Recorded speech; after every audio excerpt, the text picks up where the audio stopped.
Kita beralih ke informasi lainnya, Saudara. Baik ekspor maupun impor kembali bergeliat. Hal ini didorong oleh kenaikan harga sejumlah komoditas seperti minyak kelapa sawit, karet, dan batu bara.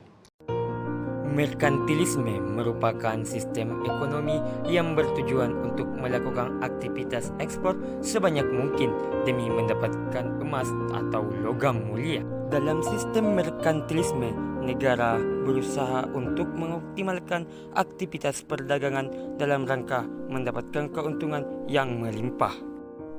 Pada bulan September lalu, Indonesia mengalami surplus neraca perdagangan sebesar 2,44 miliar US dollar.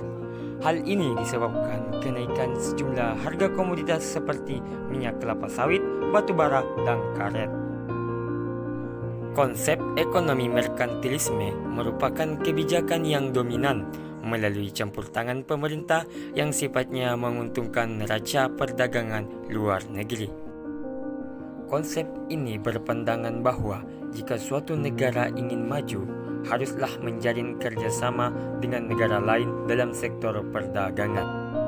Dengan adanya kerjasama ini akan menghasilkan sebuah surplus ekonomi dalam bentuk emas dan perak dari perdagangan luar negeri yang dilakukan. Badan Pusat Statistik atau BPS mencatat neraca perdagangan Indonesia pada Mei 2021 kembali surplus sebesar 2,36 miliar dolar Amerika Serikat. Angka itu memberikan capaian surplus dalam 13 bulan terakhir.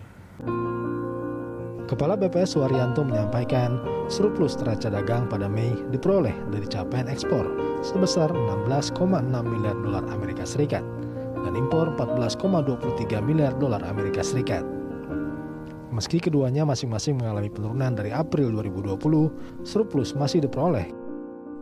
Pada abad ke-16 hingga 18 Masehi, banyak pedagang-pedagang Eropa yang melakukan perdagangan dengan masyarakat Indonesia.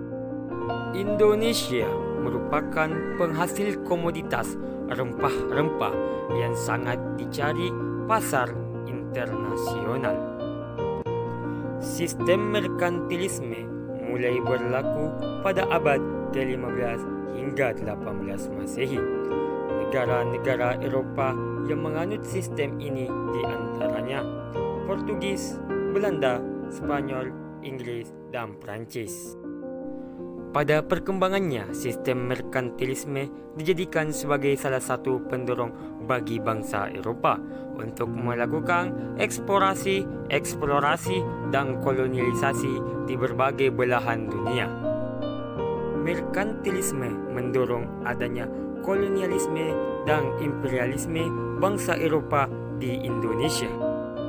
Sekitar abad ke-17 Masehi mulai muncul kongsi-kongsi dagang seperti POC yang merupakan kongsi dagang Belanda dan EIC yang merupakan kongsi dagang Inggris di Indonesia. Kehadiran kongsi dagang Eropa di Indonesia bertujuan untuk menguasai dan memonopoli perdagangan di kawasan Kepulauan Nusantara melalui jalur peperangan dan politik. Kesimpulan, sistem ekonomi merkantilisme yang diterapkan di Indonesia melalui pengumpulan kekayaan dengan cara melakukan perdagangan dengan negara-negara lain.